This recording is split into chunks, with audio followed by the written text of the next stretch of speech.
I'm very pleased to introduce Eloísa Echazábal, herself a Pedro Pan. She arrived from Cuba with her youngest sister on September 6, 1961, as she tells the Nuevo Hero, the Operation Pedro Pan. She and her sister were sent to the Immaculate Heart of Mary Home, an orphanage in Buffalo, New York, which I'm sure she can talk to us about. They were both reunited with their parents 9 months afterwards. Currently, she's the assistant to the medical campus president at Miami-Dade College. She holds a master's in finance and economics from Seattle University and a bachelor's degree from FIU in international relations. She's a founding member and formerly board member of Operation Pedro Pan Group. She's worked with her Pedro Pan colleague, Carmen Romagnac, to create a living history of people who worked with the program and cared for the children. And these interviews can be found here at FIU in the special collections and university archives, as well as other educational institutions, including the Library of Congress and the Smithsonian. So please help us to give a warm welcome to Eloísa Echazábal.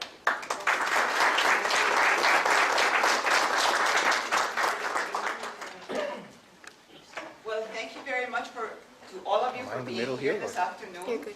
And a special thank you to Florida International University, to Dr. Duani, for allowing me this opportunity to tell you about the Pedro Pan Exodus experience.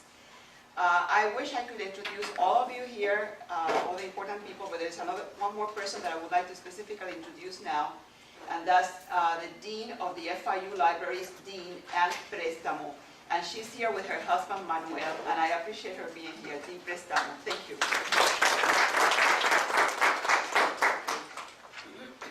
First, I would like to show you a 20-minute video that outlines, first of all, the reasons why, the things that were happening in Cuba that caused the parents to make the decision that they did at that time. Then the video shows how the Pedro Pan Exodus was created and how it was administered. After that, I'd like to tell you about my specific story. And then after that, during the question and answer period, I would like the Pedro Pans in the audience to help me with the discussion session. So right now, the video. As you saw in the video, there were over 14,000 children that participated in the Pedro Pan Exodus. And each one of the over 14,000 children have a different story to tell. And today, I'm going to be telling you my story.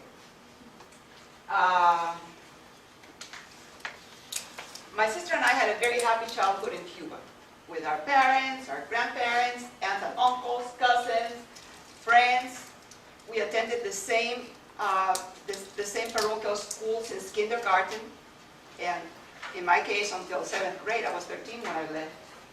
I taught Sunday school to the children of public schools, and I took ballet and piano lessons. The typical life of a Cuban family in those days. This is my school. You know, every year, at the end of the year, they have this big event where they give you the medals and the awards and all that. And here's me. I don't have too many photos, unfortunately, but I do have this one, and here's the nun. But as you know, May 1961, all private schools were intervened by the communist government, and communist indoctrination was instituted in all those schools. In addition, communism was also being taught in all the public schools. So actually, there was no school that our parents could send us to. I was in the school when it was intervened by the government. I remember vividly, I was in class, and I remember when the militiamen came in, going in and out of the rooms as if that was their home. And the nuns, of course, the nuns knew what was going on in Cuba at the time, but this is something that you're never ready for. You're never prepared for something like this. They were really stunned. So we went home, and we were so upset. We told our parents we didn't want to go back to school. And even if we hadn't said that, our parents would not have sent us back to school. So that was the last day we attended school in Cuba. We know all parents in Cuba lost the freedom to decide how their children were going to be educated and raised, because everything in all the schools was being taught by the government, you know, by the philosophy of the government. So I believe my parents made the decision, that decision to send us away that day when our schools were taken over. And so on September 6, 1961, my sister, my 3 little cousins who were in the same situation, and I boarded a Pan American flight bound for Miami from Havana. I can't tell you that I was sad. You know, I was excited.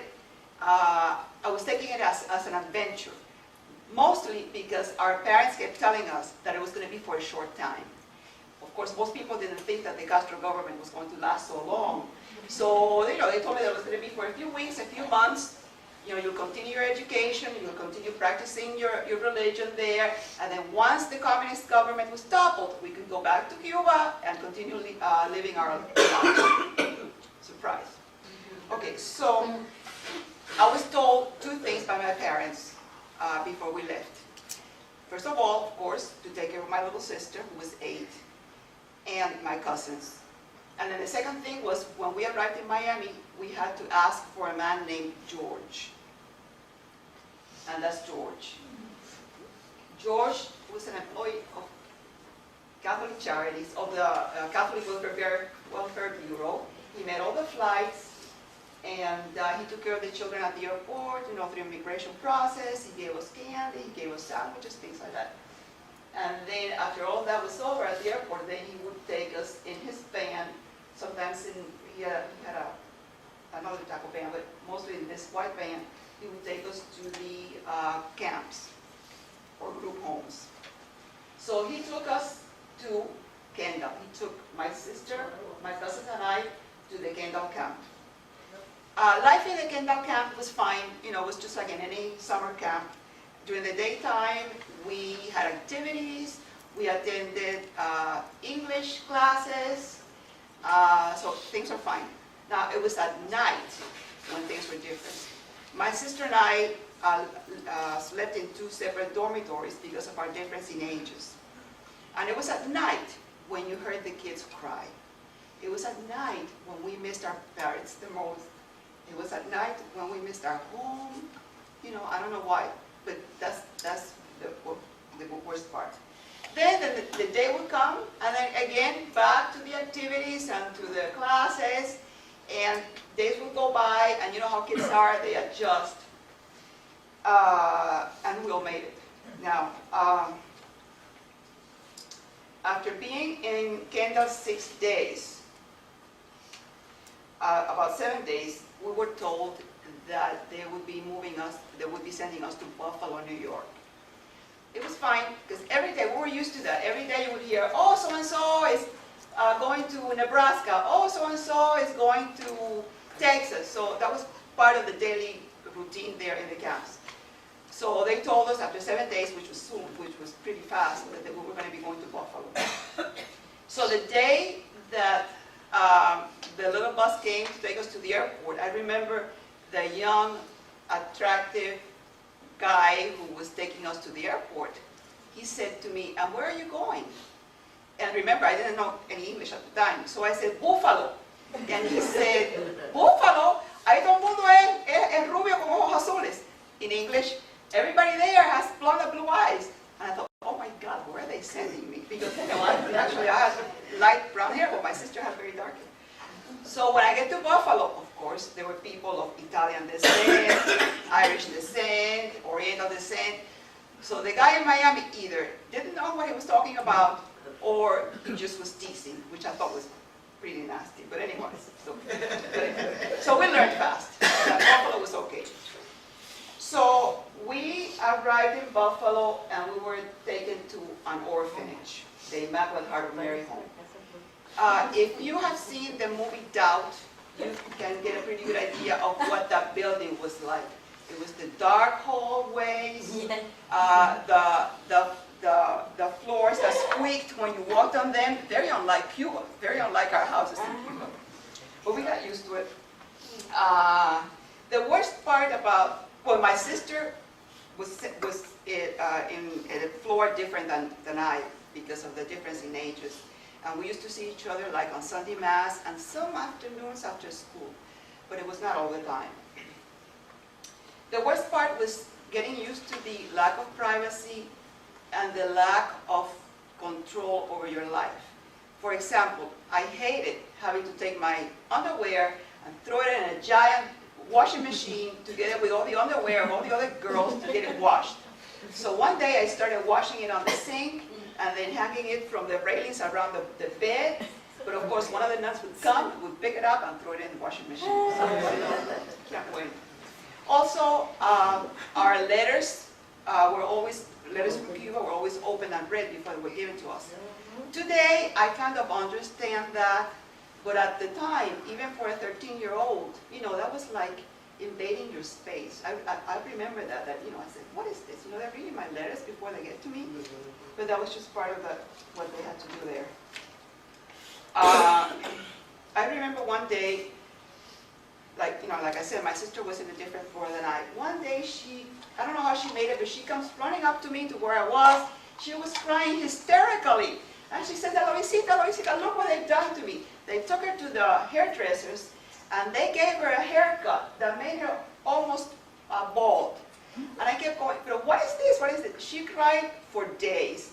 And I was so angry that, first of all, they had taken her to get a haircut without me, her older sister, and that they had done it the way they did it. I'll never forget that. These little things that just stay in your mind. But there were nice things about the orphanage also. The nun that was in charge of my floor, Sister Mary Dennis, was very nice and very kind. Every night after dinner, she would sit down with me and would give me English lessons.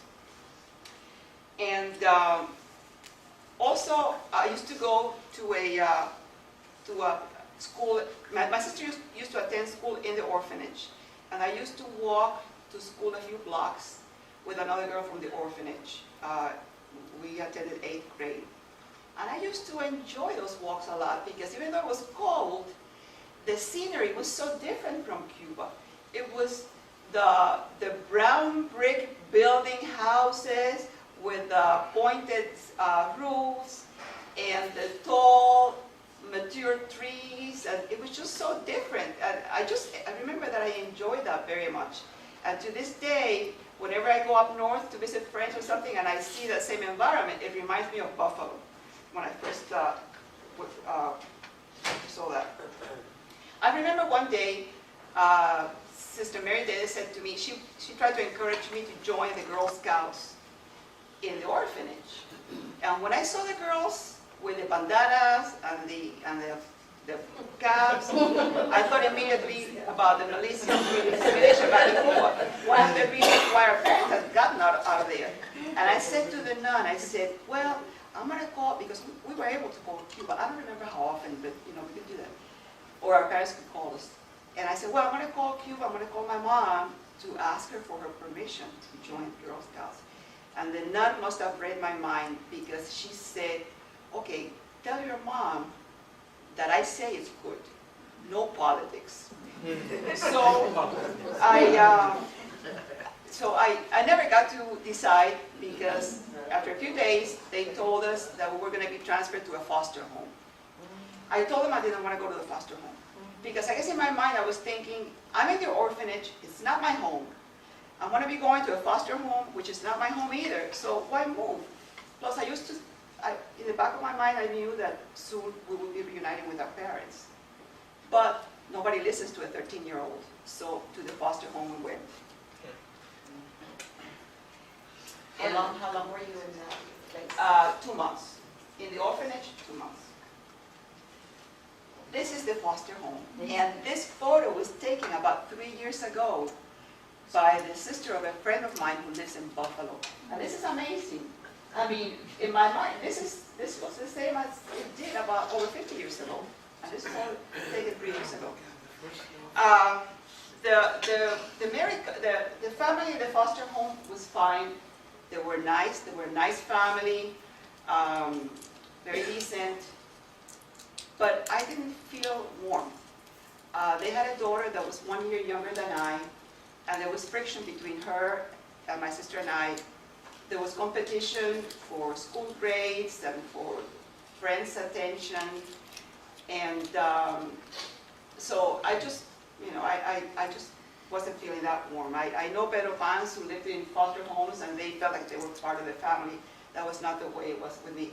Also, the lady there, even though we were learning English, the lady in the house didn't like my sister and I to speak Spanish between ourselves.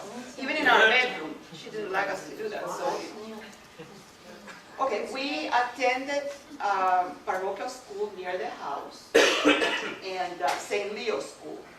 This is St. Leo's School. That was taken summer about 3 years ago again. Look at same school that I attended over 50 years ago. Look how well it has been preserved.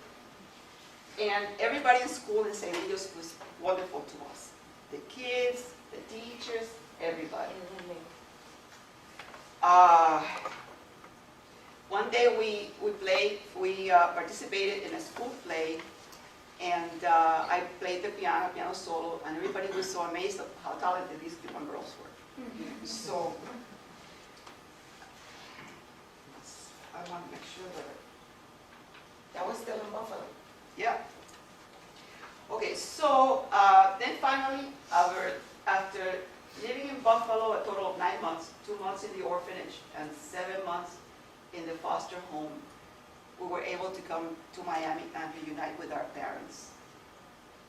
And then there, we began our new life as the typical exiles in Cuba in those days, which a lot of you probably can identify with.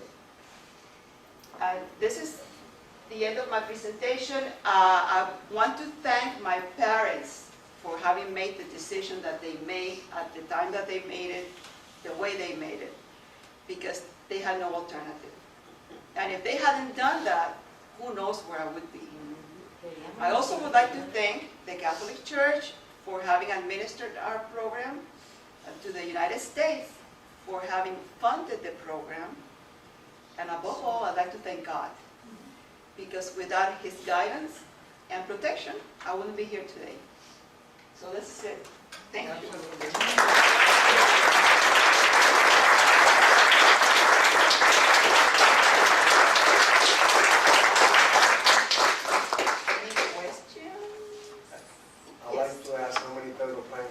Would you raise your hands? Oh, I would like to have a picture taken at the end with all the Pedro Pans here. Would anyone like to share the story very shortly? I mean, if it's all right. Yeah, first, any questions? Okay, okay. Do you have a question? Yes. Well, it was sort of just a question towards all the Pedro Pans in general, like, because looking at your story, I could tell like it was very adventurous, you know, from 2 months you have to go here, then 2 months you have to go there, and that. Was that basically a similar experience for all Pedro Pans, or was there any points where, you know? There are a lot of variations. A lot of variations, I see. Yeah, well, half of the 14,000 stayed in Miami when they arrived because they had friends or relatives. Remember, by end of 1960, 1961, there were a lot of Cubans in Miami already, because from the moment that Castro took over, a lot of them realized what was going to be happening, and they started coming to Miami. So when the Pedro Pan children started coming, a lot of them had friends or relatives here, so they went to live with the relatives, and then that ended their Pedro Pan life. Okay, but the other half were protected by the Pedro Pan program. But some of them just stayed in the orphanage in the camps until their parents came. Some of them went to foster homes. Some of them went to, you know, different variations.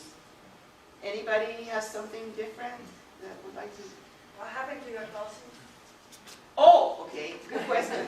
About the same time when my sister and I were sent to Buffalo, they were sent to Richmond, Virginia, to an orphanage there.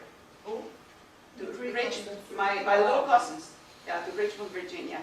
And then when their father came, then he picked them up, and they moved to Puerto Rico, and they lived there. Well, 2 of them passed away already. Illnesses. Yes, go ahead. I'd like to give you my, I don't know if that's a good question. I'd like to give you my version from the younger sister point of view, because you were the older sister. And I think my sister was traumatized by that. She was your older sister? She's older, 4 years older, actually. So we were 10 and 14 in September of '61. We were also at your camp at Kendall for a week. and we were sent to Michigan to an orphanage. 19 of us, actually, and we do meet here, like at least 10 or 12 of us meet all the time after we, got together. Everybody went everywhere else, and then at the 50-year reunion, we kind of, Yes. got together because some stayed in Michigan and some didn't. But I, of course, had my older sister. So from my perspective, I had no, like you said, I had no fear. It was an adventure. My sister and I were going somewhere. Then the orphanage was kind of like, and we got there and like the next month it was snowing. Did they separate you? No. You were the same? No, because we were 10 and 14. There were You were 5 of closer. us in a room, in a single bed in a room. But it was the thing that hit me was they wouldn't let you take a shower. You had to do the little cleanup deal, and so we would actually set up our alarms and get up like at 11 o'clock because we had to be in bed by like 8. Get up at 5:36, go to mass, and then, have breakfast and go to school. But the thing was, the food was different. All of these things were hitting you, and nobody knew the language. We were starting all over. But I think for her, I think it was like, and that's how I feel, that there was a resentment there. You're talking about. I'm also very glad that my parents did what they did and chose what they did. I think throughout the years, I've seen that, like a resentment of like, my whole life was like taken, and then I was responsible for a younger sibling. Yeah, but then after that, we had time to recuperate. And then of course, case, we met our parents in about a year's time. Yeah. We didn't go to a foster home, but we had a family that I'm still in touch with. She's 88, he's passed away, and with their daughters, because they took us out for Christmas, Thanksgiving, Easter, and they were amazing. Professor Blanco, did you have a question? Yeah. It's just a question. I noticed that in the title you said largest unaccompanied children exodus in the Western Hemisphere. One thing that has always been in my mind, if those that designed this project had somehow in the back of their minds, the experience of the Jews that send their children in the kinder train. Yes, they did. As a matter of fact, this presentation is 20 minutes. It's in YouTube, so you don't even have to have me over. You can just watch it in YouTube. And also my story with more details is on the Miami Herald Pedro Pan network. You go to my profile page, and you have my personal story even longer with more details. So this is 20 minutes. It's in YouTube. I have a 35-minute presentation in YouTube also, and it talks about that. One of the fears of the parents in Cuba was that the same thing that happened to the German children would happen, that they were sent away to Russia. And some of them never saw their children again or something like that. Yeah, that was in their minds. In the back, she had her hand raised first. Thank you. Thank you for your presentation. I just had a question. What was the message given to the children throughout all the process from those that were your caregivers during that time in the United States, in terms of your parents, what the outcome was, what the outlook was? You mean What were you like told? when we were in the foster home And you were in the group home, foster home, the whole process. Or was information even given in terms of? No, but from what I remember, that was over 50 years ago. No, we were busy with our daily lives, and we would talk to our parents. Oh yes, we'll be there soon. Oh yes, this and that. But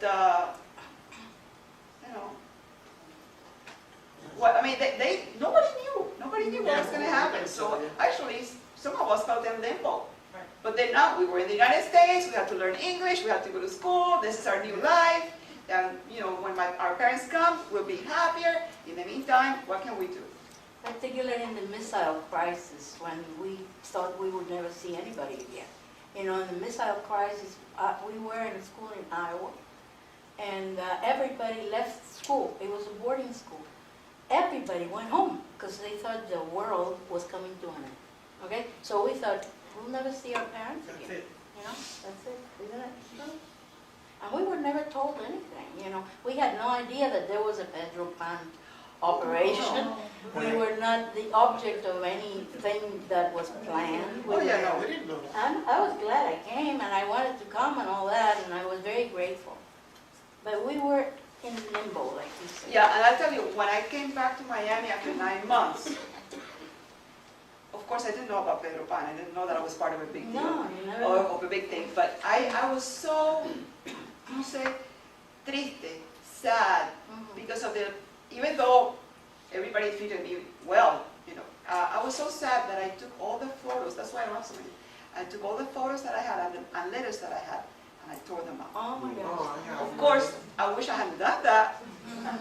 But I said, well, this is my new life. I want to put everything behind me. Yeah. And I told my mother, I said, because I think the lady wrote her a letter or something, and I said to my mother, don't ask me questions about that. You know, I don't want to talk about it. And my mother, you know, they always listen to me and say, okay, fine. So we'll move on. Yes. I think if you talk to most of us that left, you know, unaccompanied. Are you Pedro Pan? I left by myself, not through a visa waiver, because somebody claimed me, but I was alone for a year and a half. And So you I came left without your by parents? Yeah. Surprise, Yeah, you're Pedro Pan. I know my husband is, he was in an orphanage also, and he didn't see his parents for 8 years, because his father was in jail in Cuba. But our children that are now grown-ups, and my grandchildren, especially one of my daughters is a psychologist, she tells me that when she sees all of us talking, you know, because we all meet, like you said, you know, the groups, Right. she sees and she feels sort of like a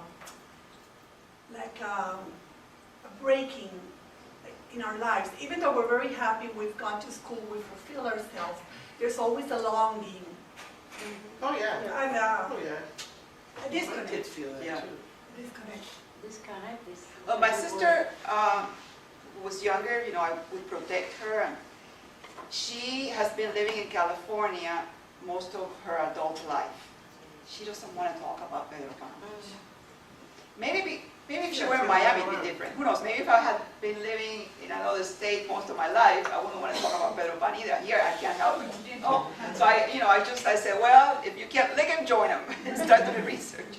So, but she doesn't want to talk about it. That's fine. And it's the other way around. Yes, Elena.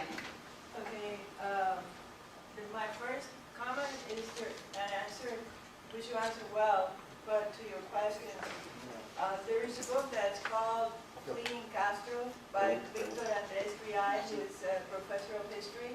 It's a thin book, but it has the history of Operation Pedro Pan very well documented.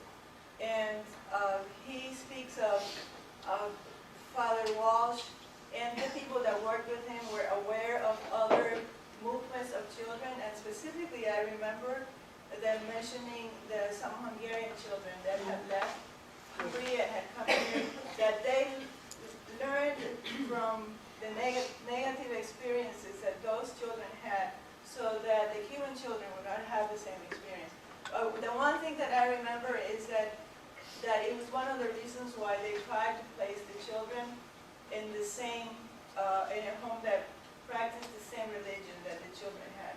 Now that didn't happen all the time, but that's what they tried to do. And as far as were we told anything, well, we went to school, we learned English, we watched TV, and we read. And it's interesting that you would ask that because, and I corresponded with my parents. Unlike Eloisa, I still have all the letters. Because my parents send the letters back to me. So I have them in my, and it's my treasure. But I have a letter where I'm telling my parents what's happening. So I'm telling my parents this is going on and all that. So it was like, not only was I getting stuff from them, they had to be very careful of what to say because there was a lot of censorship in Cuba. But I told them what was happening here in the United States. And I have letters from my diary of the missile crisis. And I just say stuff that's happening. And like you said, I thought I was never going to see my parents again. As far as the disconnect is concerned, the disconnect, I think, is a feeling that time. Because our lives, whether you were a Pedro Pan or whether you were like my brother who was older and came on his own, whether you were like my parents, I think my parents suffer more because they lost everything and had to restart at an older age. Thank you. Yeah, thank you, And Elena. my main thing, thank you, Eloisa, because what you said, I think expresses my feeling, but I feel it in other people that have talked, Oh, yeah. that we're grateful. I am very grateful to my parents, to the Catholic Church, to this country, and to God. Yeah, thank you. Dr. Duane, did you want to ask a I question? just wanted to follow up on the issue of religion, because the numbers that you mentioned suggest that a lot of children were not Catholic. So were they set up with Jewish and Protestant families? They tried, the Jewish, most of the, I don't know if you know Marcos Kerbel, he's a professor here. The Jewish children were, I think there were over 200, something like that. They came to Miami and right away they were met by the Hebrew agency. And most of them were sent to places, in other places in the United States, under the auspices of the Jewish agency. Some Protestant children also were met, because I have a log that was kept by George Warch, and that log tells you what, who picked up each child. Many of them were picked up by the Protestant agency. So they tried to, even though it was the minority, so they tried to keep them within their faith. Yes, Georgina? Okay, I want to thank you first of all for the documentation that you have, shown. This was not easy. Let me tell you, I didn't know how to do a PowerPoint before I started working on this. Yeah, I know. It's And very, the very narration. But you have put the blame of what has happened to us on the right people, not our parents, not the American government. It was the Castro regime and their dictatorship that brought us here. We made lemonade out of lemons, Right. like I always say. And I wanted to say that to me, this has been a very positive experience. I am very grateful that I went through this. We cleaned that school from top to bottom, and we learned how to work. We learned how to live the American way of life back when. And I'm very grateful for that. And I appreciate everybody who works, from cleaning floors to, because I went through that too. I did my share of work. I went to school. I educated myself.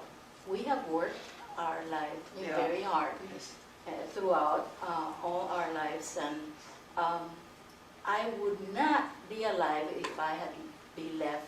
Yeah, I had been left. Right. Thank you. Yeah, and Georgina's and her sister, her sister is not here today, but may I tell them about your sister? Georgina's sister is Marisela Verena, the Cuban singer, very talented Cuban singer. And maybe someday she can come to one of the presentations. She doesn't need to talk about it, and I'm the oldest, and I feel for your sister because I felt responsible. It's a I have a responsibility. brother and a sister, and I always felt responsible for them. I felt a burden. But I was glad to take it upon me because I asked my father and mother to leave. I mean, it wasn't even, I told them I want to leave. I can't, I felt. How old were you? I was, when the Castro, When when I came over, I was 15. 15. Ria, did you have a question? Yeah, I was going to ask if I calculated that your parents came out in 1962, so that was before the freedom flights? Before the freedom flights. So they came through because of the visa? Well, let me tell you That's why I was about, wondering how you had to ask for your parents. well, to the come thing out. about my parents is a little bit different, and I don't have time to go into details, but this is in the Miami Herald profile page that I have. My father was already here in Miami. My father had come a few weeks earlier because he had a visa, and he didn't want to let the visa expire, so he came to the United States. And when we arrived, he couldn't make it to the airport. They took us to Kendall. He went to see us at the Kendall camp, and he tried to get us out, but then they talked, they had a conversation, and then it was decided that the best thing for us was to stay in the program, because my father was living in a little room on Little Havana. He didn't have a job, anything, So if he took us over, it was going to be another problem. So it was, and this happened to some Pedro Pans too. Then we were sent to Buffalo. My mother came 2 months later in November. So they were both here 2 months later. That's a different, now here comes another story. That's, I think, the saddest one. Then began the roller coaster ride for me and for my sister, mostly for me. Because when my mother came, I wanted to come back to Miami to reunite with them. And they said, well, no, you shouldn't, because you should wait for the school year to be over. Okay, then it was like, well, maybe your little sister will come down. Okay, my sister got very excited, blah, blah, blah. And then, no, that's not going to be a good idea. Oh, hi, Joe, I didn't see you. No, that may not be a good idea. You should stay there. And we were like that, going back and forth for 7 months. And that is, and I had remembered that, but then the other day, I read my case file. I'm one of the lucky, if I want to call it lucky, of the Pedro Pans that were able to get a copy of the case file from Barry University. Now nobody can get a copy. And not all the case files are as documented as some others. Mine was pretty documented. And I read all the letters because remember at that time, there was no internet, no emails. And probably phone calls were too expensive for Catholic charities, which I understand. But anyways, I had the letters from Catholic charities here to Buffalo. Well, Mr. Echazábal came and he said, yes, he wants their daughters to come back. Fine. Okay, letter. Okay, fine, we'll send them back. Then another letter. No, they decided that it's better for them to stay there and wait out the school year. Then another. So there was like 4 or 5 or 6 letters going back and forth. Do we come back to Miami? Do we stay in Buffalo? And that was really a little traumatic for us. I know they thought they were doing the right thing. But sometimes I wonder, I said, well, if they went to talk to the schools in Miami, you know, the same way we were learning English in Buffalo, we were in school there, couldn't we have just make a short trip and continue going to school here? But that was 50 years, over 50 years ago. But that's another thing that really Well, I asked because I understood that a lot of the children had to ask for their parents to come out. So the children had to write letters. Yes. Once they were here. Yes, once they arrived in Miami, in the Catholic Welfare Bureau, they started the process to claim the parents, because I remember at that time the process was that somebody in the United States had to send them a visa or claim them, but I do know that because I've been told that and I've read that. Once they arrived, the paperwork was started to claim the parents. In my case, that was not necessary because my father was here and my mother already, you know, came in soon. Maybe we claimed our mother too. So, and that expedited the trip. I don't know how much Eloísa, time we have. can I Yes, of comment? course. I think I saw your presentation on YouTube. It was an excellent presentation, so we look forward to coming here. My wife's in the Pedro Pan. But what I want to mention is something that you haven't mentioned in your presentation. Maybe it wasn't part of the subject, but the people who sacrifice themselves to bring all these kids over, they sacrifice their life. My aunt was Paula Grau. Oh, and she her photo was here. She and Ramon, both were out, their brother, they both ended up going to jail for like over 10 years. Because when Castro found out who the people were, he captured them, put them in jail. So they sacrificed their life to bring these kids over here. And I wonder some of the other people that you presented also went to jail. Were they the only I really haven't done that, but as a matter of fact, before I forget, Rita is part of the library here. What, you're director of resources or something? In research. Anyways, Rita has been instrumental in digitizing and putting online. You can just go on the FIU site and watch interviews of Monsignor Walsh and of James Baker. There's one more of Monsignor Walsh that they have to put up. And there's one more that I wish someday they'll be able to put up, which is an interview with Paulita Grau. Now, it's about two hours of interviews, and maybe a fourth of it is about Pedro Pan, or less. But I watched it, and you know, how she tells the story of the politics in Cuba, even before, when President Grau and all that, she tells the history of Cuba from the point of view of somebody that was living it. You know, when she was living in the presidential palace. It's a wonderful interview with Polita Grau. So someday, hopefully, they'll be able to put it up. And Lisa, it wasn't me, it was the whole of the library. It took a lot of people and a lot of moving around Yes, but to what I get know, those you're my streaming. friend, But I so- want to mention that the other DVDs are available in special collections. You can make an appointment and go watch them there now. Only Walsh and Baker are streamed, but all the other ones are in special collections. Make an appointment, So then someday you want to someone watch watch it there, and you can watch it there. So you can see your aunt's Yeah, interview like there. a business card. So I can come over. You Yeah. give me your business card? No, yes. Yes. No, we can. Anything else? I know people have to go back to class. Yes, Seda, my Pedro Pan friend from Washington, D.C. Okay, Washington, D.C.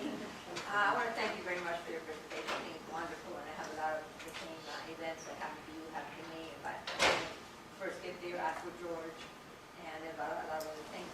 But I just wonder, did the Castro regime knew about our exodus while it was going on? People ask that, and there are different, of course they had to know. I mean, my airplane, You know everything, had- right? I mean, the whole airplane was full of kids by themselves. They had to know it. The thing is, the question is, why did they let it, Right. they allowed it to happen. Yeah. Why not? First of all, we had a passport, we had a visa waiver, we had a ticket, and those years it was $25, I think. So we were coming legally. So there was really no reason why they should stop us. Then there's also the belief that they wanted to let the kids out, because in that way they knew who were the families that were against the government. And then that would make those people against the government also get out of the island, because they had to go and, and be with their children. So there was many reasons. They had to know, of course they had to know, but there was, many reasons why they allowed it to happen. They couldn't stop it, and in that way they just got the people against them out of Cuba. Yes. Well, also, there was a process from, I came in 61, I was lucky I came with my mother and my grandmother. But I remember my mother, like your father, had a visa. She had been here as a tourist. The visa hadn't expired. She came by herself to try and get me and my grandmother out. Because I was traveling with my grandmother, we had to jump through 25 hoops to leave the country, because we had bought a ticket through Pan Am. We had a seat in the plane when Castro one day got on TV and said, no, nobody leaves the country unless you get X, Y, and Z. You have to go and get from the Department of Housing a letter. You have to go and get from the Department of blah, blah, a letter. So we ran here, we ran there, there were lines. There were police that came with clubs to disrupt the lines, because the lines were a demonstration against the government, because they were the people that wanted to leave. We were the gusanos. So if I had been traveling by myself, the loophole was that children were not included in those regulations. They only applied to the adults. So basically, to answer your question, maybe that is why the children were allowed to leave alone, because none of those regulations applied to the children. Yeah. They only applied to their parents. Also, there was another thing, that most of the parents thought that we would be able to go back soon. Most of the parents didn't believe that Oh, I Fidel know. Castro I was mean- going to stay in Cuba. So why leave? Yeah. Let's wait. They're being taken care of well. They're going to school. They're practicing their religion. As soon as this is over, they'll come back. I attended Miami-Jackson High School, and I remember coming home after the day of the missile crisis, the whole big thing on TV and everything. My grandmother had packed our bags, because we're going back to Cuba. She literally had us packed. She had suitcases, it's over, we're going back. Yeah. Okay, there's a question back there. Yes. Yeah, I am a Pedro Pan from the very early period. And one thing that surprises me that no one mentions is that, at least in the case of my parents, they had to sign a document saying that once I left Cuba, and this was a Cuban document, once I left Cuba, they would lose patria potestad over me. Oh, yeah. I know. That's the whole deal. I have met the Lord Pedro Pan, and I have asked him the question, did you ever see that document? And most people do not remember that. No. But I did have access to the document. I kept the document, and actually when my parents came back, my mother tore it up. Well, I do have a document that is allowing us to travel alone with our parents. I have that document. I'll have to reread it and see if it has anything to do with Yeah, it's giving a up the good budget and stuff. I don't know. Eloise, Yes. Oh, yes, Jose. the document, I have a copy of mine here with me. The copy says that the children are allowed to leave Cuba, and then when they arrive to the other side, they can be assigned to go to any other country as well. So basically, it wasn't surrendering patria potestad of the children. The way I looked at it, they were basically saying, we want our children to leave, which is the right thing to do, and we want them to give them to the hands of an organization that we can trust. So we have to give them permission to do whatever Yes. they can for our children. Well, but in effect, that is. Well, I understand. patria potestad. I understand, but it's in the hands of the Catholic Charities versus the Catholic regime, so. Exactly. Joe came from Central Florida for this presentation. Where? Oh, okay. Joe, you're at Pedro Pan. Thank you for the presentation. Got here a little bit late, sorry about that. And also want to wish you a belated happy birthday. Oh, thank you. Yesterday was my Anyway, birthday. in my case, I left with my older sister. My friend. Yes, in March 1961. From that day on, she took the title of protector of me, which she refuses to relinquish to this day. Anyway, the experience of going to the airport and going through the process of, from the airport to the plane, haven't heard much of that, but in our case, we went and we were put inside the peseta, the glass wall, and you're on the other side, and you're trying to say goodbye and so forth, which is obviously was very difficult for everyone. And then I remember beforehand, we were told, if you get questioned, just remember to tell them you're going to Jamaica. And I could never figure out why the plane would go from Havana to Miami and then Jamaica. It didn't make sense to me, but that's the way it was. Anyway, and they said, don't forget, you have $10 sitting in your shoe. Don't tell them you have any money. Okay, I was only 12 years old. So we did get taken into a room and asked, where are you going? Who are you going to go see? Oh, I'm going to Jamaica. Why? Well, my grandfather's getting dying, so I want to see him before he dies. So that was the... This is in Cuba, in La Yes, Peseta. that was the instructions we were given by our parents. This is what to say to the militia guys. See, the thing about Jamaica, and I'm sorry that Armando, my friend, is not here because he went to Jamaica.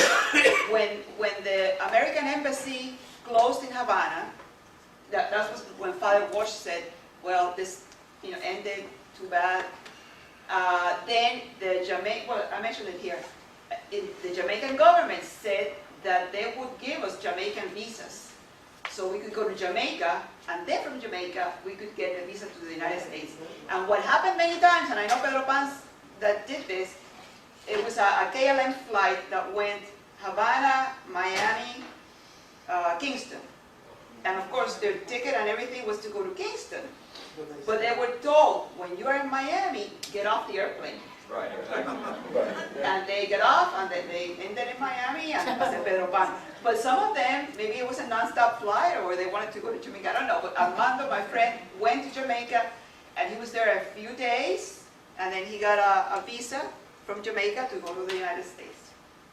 And Eloísa, I wanted to say something else, that yes, 50-some years after our exodus, there are still children coming in here by themselves. For instance, Anna, my friend here, had to send her child and all by himself because that's the only way she could get him out of the country. Today, he's an MIT graduate, so... he's a Pedro Pan, right? No, he's not. Oh. And she's not either. But Well, what I'm she's too saying young. is that after so many years, the whole situation is still going I know on. that. And there's no end to this. I know. I hope that if someday I can retire, then I would like to spend some time with those children that are being housed here in Miami and spend some time with them. Those children, especially from Latin America, that are here alone without their parents. And yes, that's another story, you know, that. Anything else? One more short yes, story, yes. I think, okay? This was told to me by Mongo Grau, because he said he will go near the Mesera and watch the kids leave. Yeah. He said he told me this person, so I believe it.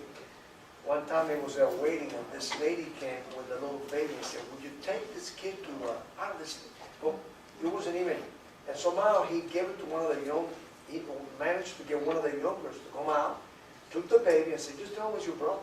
And he took the kid, and he never heard him. Yeah.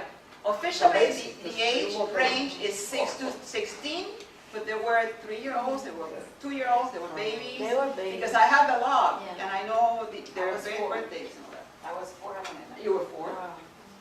And your mom, that was a similar case. Your father arrived, you were in Florida City, another one of the camps, but they said that it was better that your father didn't take you. No. They waited for her mother to arrive, and then when both of them were here, oh, Mercedes, I interviewed Mercedes' mom. Her mom is one of the interviews that are in the FIU library. So the only mom, yeah, the only mom that I have interviewed, because I haven't had time to do any more. I've been busy with other things in my life. So Good for you. Yeah, yeah. The only mom that I've interviewed, and it was an excellent interview with Mercedes' mom. So you can watch it. Thank you very much, Eloisa, and You're thank you all for welcome.